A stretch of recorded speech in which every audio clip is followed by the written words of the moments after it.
on the docket for us, number 3 Ohio State gets a workmanlike win against Indiana 23-3.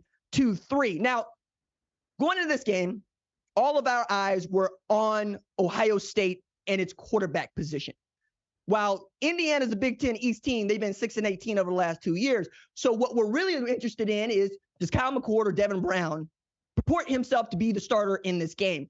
And it feels kind of like Ryan Day made that decision for us, because we saw way more of Kyle McCord than we saw of Devin Brown. And even as Kyle McCord threw an interception, it felt like Devin Brown was going to have an opportunity. He comes in, he gets 3 and out. We don't really see him much, but getting some rhythm on the offense was really hard for Ohio State to do against Matt Chieri's defense. I mean, full marks to Matt Chieri, who had been working as an assistant over at Ohio State the year before, took a brief cup of coffee down in Tulsa before taking the job as defense coordinator in Indiana, and really kind of knew what they wanted to do and had Aaron Casey filling those gaps, man. Indiana, number 44, everywhere that you want to be. That dude might be an all Big Ten defender by the end of the year, but this game went the way that we thought it was going to go in as far as wins, right?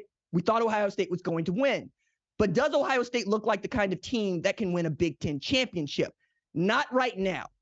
That was my thought. They still got some work to do, and they got time to work it out, right? They got one more game before they got to play against what I think is going to be their first test against Notre Dame. We'll probably get some more definitive answers on the quarterback, but I got to wonder what Devin Brown was thinking on the sideline about, I thought I was going to play this, and he did. Was he playing enough? Did Kyle McCord show enough? Did Kyle McCord's relationship with the receivers, in particular Marvin Harrison Jr., show enough? I mean, felt like he and Cade Stover had some things going on, but Travion Henderson having a hard time running on that defense. Julian Fleming showed flashes of who he is. Emeka Egbuka still is that guy, but they're still figuring it out on the offensive line too, right? You lose the kind of tackles that they did. You're trying to replace the kind of talent that they are. Yeah, you're probably going to try to look a little rough as you go into week 1, no matter who it is. This week is an Indiana team that prided itself on defense. We will see if Ohio State continues to progress in a positive manner going into week 2. I don't think this is really going to change their ranking for me, because Ohio State on talent is really, really great, and they passed your eye test. I just want to see them be a little bit more polished.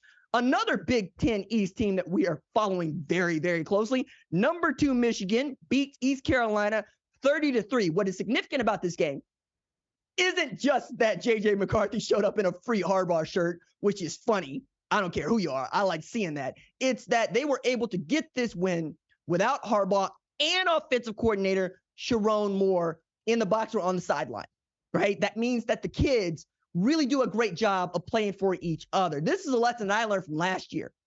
Coaches matter only so much. Like, we want to really talk about what coaches doing as far as an attitude for a program, but when it comes to playing X's and O's, that's players. I mean, we saw that with Colorado, Texas Christian. We saw it with Michigan last year and the year before. It doesn't matter who the coordinators are for them if they believe in what they're doing. J.J. McCarthy is your guy. Blake Corum is a dude. Donovan Edwards is a dude. Roman Wilson is a dude. And that's before we get to Jesse Minter getting his first win as an acting head coach and defensive coordinator.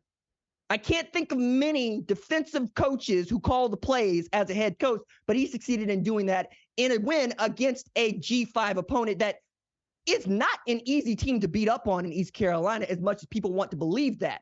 Yes, Michigan should have won this game by 27, but that they did and they took care of business says more about the program and where it is situated than anything else. And that is in a position to be a 3-time Big Ten champion, which means right now it feels like we're talking about Michigan being able to beat up on Ohio State 3 times in a row for the first time since the 90s. Now, a lot of football between now and Thanksgiving weekend when the game happens, but based on what we have seen today, which is all we have right now, and this is what we're going to evaluate, Michigan still looks like the better of the team. Finishing this out, J.J. McCarthy went 26 of 30 for 280 yards with 3 TDs, 0 picks.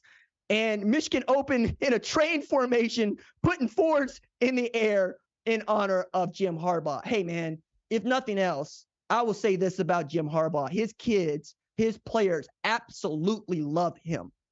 As unorthodox as we can think that dude is, and as kind of cheesy from time to time he looks, Mr. King Khakis, the guys in that locker room will run through brick walls for him, and that matters more to me than anything else. If the kids believe in you, I believe in you. Because my first thought is, what do the kids want, and how do the kids feel about what they're doing? Obviously, the kiddos in Ann Arbor feel real good about their head coach being Jim Harbaugh. Thank you for watching the #1 college football show. Please remember to subscribe to the channel and like this video so that you don't miss any of the best college football coverage in America.